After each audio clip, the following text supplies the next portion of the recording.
ಬೆಳೆಯಲ್ಲಿ ಮೊದಲಿನಿಂದಲೂ ಗ್ರೋತ್ ಚೆನ್ನಾಗಿದ್ರೆ ನಮಗೆ ಇಳುವರಿಯು ಚೆನ್ನಾಗಿ ಸಿಗುತ್ತೆ. ಅದರ ಸಲುವಾಗಿ ರಸಗೊಬ್ಬರವನ್ನ ತಾವು ಡ್ರಿಪ್ ಮುಖಾಂತರ ಯೂಸ್ ಮಾಡಿದ್ದಲ್ಲಿ ಮೊದಲು ಈ ರಸಗೊಬ್ಬರವನ್ನ ತಾವು ಸೆಲೆಕ್ಟ್ ಮಾಡಬೇಕು. ಮಹಾಗಣಪತಿ ಕೃಷಿ ಕನ್ನಡ ಯೂಟ್ಯೂಬ್ ಚಾನೆಲ್ದಲ್ಲಿ ಎಲ್ಲ ರೈತ ಬಾಂಧವರಿಗೆ ಸ್ವಾಗತ ಸುಸ್ವಾಗತ. ಕೃಷಿಯಲ್ಲಿ 19-19-19 ಈ ವಾಟರ್ ಸಾಲ್ಯುಬಲ್ ಫರ್ಟಿಲೈಸರ್ ಅನ್ನ ಯಾವ ತರಹ ನಾವು ಈ ರಸಗೊಬ್ಬರವನ್ನ ಯೂಸ್ ಮಾಡಬೇಕು. ತಾವು 19-19-19 ಡ್ರೆಂಚಿಂಗ್ ದಲ್ಲಿ ಯೂಸ್ ಮಾಡಿರ್ತೀರಾ, ಸ್ಪ್ರೇದಲ್ಲಿ ಯೂಸ್ ಮಾಡ್ತೀರಾ. ಈ 19-19-19 ವಾಟರ್ ಸಾಲ್ಯುಬಲ್ ಫರ್ಟಿಲೈಸರ್ ದಿಂದ ನಮ್ಮ ಬೆಳೆಯಲ್ಲಿ ಯಾವ ತರಹ ಬದಲಾವಣೆಗಳಾಗ್ತವೆ ಹಾಗೂ ಇದರ ಮಹತ್ವ ಏನು, ಇದರ ಬಗ್ಗೆ ಇವತ್ತು ಚರ್ಚೆಯನ್ನ ಮಾಡೋಣ. 19-19-19 ವಾಟರ್ ಸಾಲ್ಯುಬಲ್ ಫರ್ಟಿಲೈಸರ್. ಈ ರಸಗೊಬ್ಬರದಲ್ಲಿ 19% ನೈಟ್ರೋಜನ್ ಇರುತ್ತೆ, 19% ಫಾಸ್ಫರಸ್ ಇರುತ್ತೆ ಹಾಗೂ 19% ಪೊಟ್ಯಾಶ್ ಇರುತ್ತೆ. ಇದು ಈ ವಾಟರ್ ಸಾಲ್ಯುಬಲ್ ದಲ್ಲಿ ಇರುವ ಪೋಷಕಾಂಶಗಳ ವಿವರ. ಅದಾದ್ಮೇಲೆ ಇದನ್ನ ತಾವು ವೆಜಿಟೇಟಿವ್ ಗ್ರೋತ್ ಸ್ಟೇಜ್ ದಲ್ಲಿ, ಅಂದ್ರೆ ತಾವು ಯಾವುದೇ ಕೃಷಿಯನ್ನ ಪ್ರಾರಂಭ ಮಾಡಿದರೆ ತಾವು ಮೊದಲು 19-19-19 ಈ ವಾಟರ್ ಸಾಲ್ಯುಬಲ್ ಫರ್ಟಿಲೈಸರ್ ಅನ್ನೇ ಯೂಸ್ ಮಾಡಬೇಕು. ಇದರಿಂದ ತುಂಬಾನೇ ಚೆನ್ನಾಗಿ ನಮ್ಮ ಕೃಷಿಯಲ್ಲಿ ಬೆಳವಣಿಗೆ ಆಗುತ್ತೆ ಹಾಗೂ ಇದನ್ನ ತಾವು ಯೂಸ್ ಮಾಡೋದ್ರಿಂದ ನಮ್ಮ ಇಳುವರಿ ಕೂಡ ಚೆನ್ನಾಗಿ ಬರುತ್ತೆ. ಈಗ ನಾವು ಇದನ್ನ ಯಾವ ತರ ಯೂಸ್ ಮಾಡಬಹುದು? ಇದನ್ನ ನಾವು ಸ್ಪ್ರೇ ಮುಖಾಂತರ ಯೂಸ್ ಮಾಡಬಹುದು ಹಾಗೂ ನಾವು ಇದನ್ನ ಡ್ರಿಪ್ ಮುಖಾಂತರ ಸಹ ಯೂಸ್ ಮಾಡಬಹುದು ಹಾಗೂ ಸ್ಪ್ರಿಂಕ್ಲರ್ ಇರುತ್ತಲ್ಲ, ಸ್ಪ್ರಿಂಕ್ಲರ್ ದಿಂದ ಕೂಡ ನಾವು ಈ 19-19-19 ವಾಟರ್ ಸಾಲ್ಯುಬಲ್ ಫರ್ಟಿಲೈಸರ್ ಅನ್ನ ಯೂಸ್ ಮಾಡಬಹುದು. ಈ ತರಹ ನಾವು 3 ತರಹ ಇದನ್ನ ಬಳಸಬಹುದು. ಈಗ 19-19-19 ವಾಟರ್ ಸಾಲ್ಯುಬಲ್ ಫರ್ಟಿಲೈಸರ್ ಯಾವ ಪ್ರಮಾಣದಲ್ಲಿ ಯೂಸ್ ಮಾಡಬೇಕು?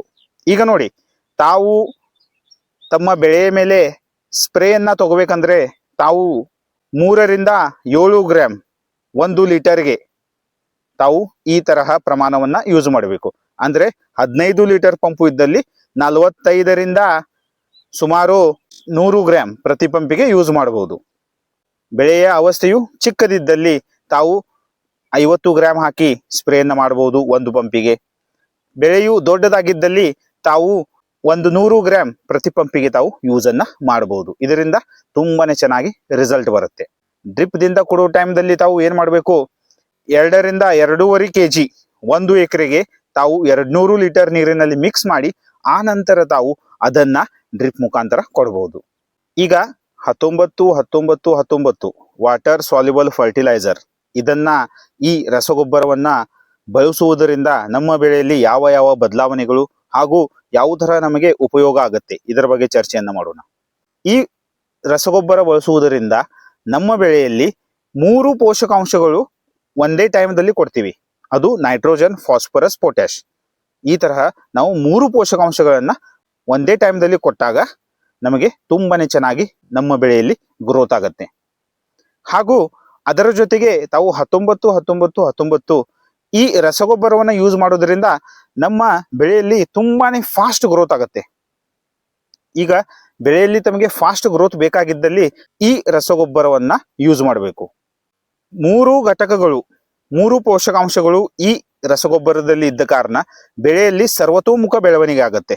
ಎಲೆಗಳು ತುಂಬಾನೇ ಚೆನ್ನಾಗಿ ಹಸಿರಾಗ್ತವೆ, ಆಮೇಲೆ ಕಾಂಡವು ಅಥವಾ ನಮ್ಮ ಬ್ರಾಂಚಸ್ಗಳು ತುಂಬಾನೇ ಚೆನ್ನಾಗಿ ಬರ್ತವೆ. ಈ ರಸಗೊಬ್ಬರದಲ್ಲಿ ಫಾಸ್ಫರಸ್ ಇದ್ದ ಕಾರಣ ಇಲ್ಲಿ ಏನಾಗುತ್ತೆ, ರೂಟ್ಗಳ ಡೆವಲಪ್ಮೆಂಟ್ ತುಂಬಾನೇ ಚೆನ್ನಾಗಾಗುತ್ತೆ. ಈ 3 ಪೋಷಕಾಂಶಗಳು ರಸಗೊಬ್ಬರದಲ್ಲಿ ಇದಾವೆ. ಇದರಿಂದ ಏನಾಗುತ್ತೆ, ನಮ್ಮ ಬೆಳೆಯಲ್ಲಿ ಕ್ವಾಲಿಟಿ ಇರುತ್ತಲ್ಲ ಅದು ತುಂಬಾನೇ ಚೆನ್ನಾಗಿ ಮೇಂಟೈನ್ ಆಗುತ್ತೆ. ತಾವು ಟೊಮ್ಯಾಟೊ ಬೆಳೆಸ್ತೀರಾ, ಬದನೆಕಾಯಿ ಬೆಳೆಸ್ತೀರಾ, ಕಬ್ಬು ಬೆಳೆಸ್ತೀರಾ, ಎಲ್ಲ ಪ್ರಕಾರದ ಬೆಳೆಯನ್ನ ತಾವು ಬೆಳಿತೀರಾ.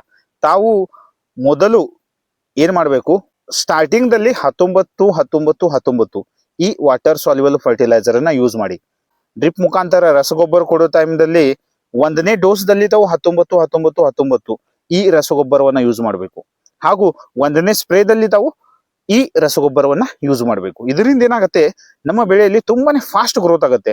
ನಮ್ಮ ಬೆಳೆಯ ಕಲರ್ ಚೇಂಜ್ ಆಗುತ್ತೆ, ತುಂಬಾನೇ ಚೆನ್ನಾಗಿ ಬೆಳೆಯಲ್ಲಿ ಎಲೆಗಳು ಹಾಗೂ ಆಮೇಲೆ ಬ್ರಾಂಚಸ್ಗಳು, ಆಮೇಲೆ ಒಂದು ತರ ಫಾಸ್ಟ್ ಆಗಿ ಗ್ರೋತ್ ಕಾಣಲು ತಾವು ಈ ವಾಟರ್ ಸಾಲ್ಯುಬಲ್ ಫರ್ಟಿಲೈಸರ್ ಅನ್ನ ಯೂಸ್ ಮಾಡಬೇಕು. ಬೆಳೆಯಲ್ಲಿ ಮೊದಲಿನಿಂದಲೂ ಗ್ರೋತ್ ಚೆನ್ನಾಗಿದ್ರೆ ನಮಗೆ ಇಳುವರಿಯು ಚೆನ್ನಾಗಿ ಸಿಗುತ್ತೆ. ಅದರ ಸಲುವಾಗಿ ರಸಗೊಬ್ಬರವನ್ನ ತಾವು ಡ್ರಿಪ್ ಮುಖಾಂತರ ಯೂಸ್ ಮಾಡಿದ್ದಲ್ಲಿ ಮೊದಲು ಈ ರಸಗೊಬ್ಬರವನ್ನ ತಾವು ಸೆಲೆಕ್ಟ್ ಮಾಡಬೇಕು.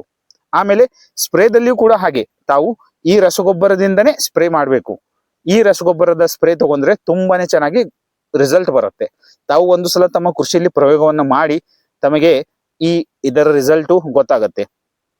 ಈಗ ನಿಮ್ಮ ಕೃಷಿಯಲ್ಲಿ ಬೆಳವಣಿಗೆ, ಯಾವುದೇ ಬೆಳೆಯಲ್ಲಿ ಬೆಳವಣಿಗೆ ಕಡಿಮೆ ಇದ್ದಲ್ಲಿ ತಾವು ಈ ರಸಗೊಬ್ಬರವನ್ನ ಯೂಸ್ ಮಾಡಿ. ಇದನ್ನು ಡ್ರಿಪ್ ಮುಖಾಂತರ ಕೊಡಿ, ಡ್ರೆಂಚಿಂಗ್ ಮುಖಾಂತರ ಕೊಡಿ, ಅದರ ಜೊತೆಗೆ ಸ್ಪ್ರೇ ಮುಖಾಂತರ ಕೊಡಿ. ಈ ತರಹ ತಾವು ಈ ರಸಗೊಬ್ಬರವನ್ನ ಯೂಸ್ ಮಾಡಿ. ಡ್ರೆಂಚಿಂಗ್ ದಲ್ಲಿ ತಾವು ಏನ್ ಮಾಡಬೇಕು, ಇದನ್ನ ತಾವು 45ರಿಂದ 100 ಗ್ರಾಂ ತಮ್ಮ ಬೆಳೆಯ ಕಂಡೀಷನ್ ಹಾಗೂ ಬೆಳೆ ಯಾವ ಅವಸ್ಥೆಯಲ್ಲಿ ಇರುತ್ತೆ ಅದರ ಆಧಾರದ ಮೇಲೆ, ಚಿಕ್ಕದಿದ್ದಲ್ಲಿ 45 ಗ್ರಾಂ ಪ್ರತಿ ಪಂಪಿಗೆ ಯೂಸ್ ಮಾಡಬೇಕು, ದೊಡ್ಡದಿದ್ದಲ್ಲಿ 100 ಗ್ರಾಂ ಪ್ರತಿ ಪಂಪಿಗೆ ಹಾಕಿ ತಾವು ಇದನ್ನ ಡ್ರೆಂಚಿಂಗ್ ಮಾಡಬಹುದು. ಈ ತರಹ ಯಾವುದೇ ಬೆಳೆಯಲ್ಲಿ ಗ್ರೋತ್ ಕಡಿಮೆ ಇದ್ದಲ್ಲಿ ಈ ಪ್ರೊಸೀಜರ್ ಅನ್ನು ಫಾಲೋ ಮಾಡಿ ತುಂಬಾನೇ ಚೆನ್ನಾಗಿ ಗ್ರೋತ್ ಆಗುತ್ತೆ. ನಾವು ನಮ್ಮ ಎಲ್ಲ ಪ್ಲಾಟ್ಗಳಿಗೆ ಈ ತರಹ ಟ್ರೀಟ್ಮೆಂಟ್ ಅನ್ನ ಕೊಡ್ತೀವಿ. ಈಗ ಭೇಟಿಯಾಗೋಣ ನೆಕ್ಸ್ಟ್ ವಿಡಿಯೋದಲ್ಲಿ. ಥ್ಯಾಂಕ್ ಯು, ಧನ್ಯವಾದಗಳು.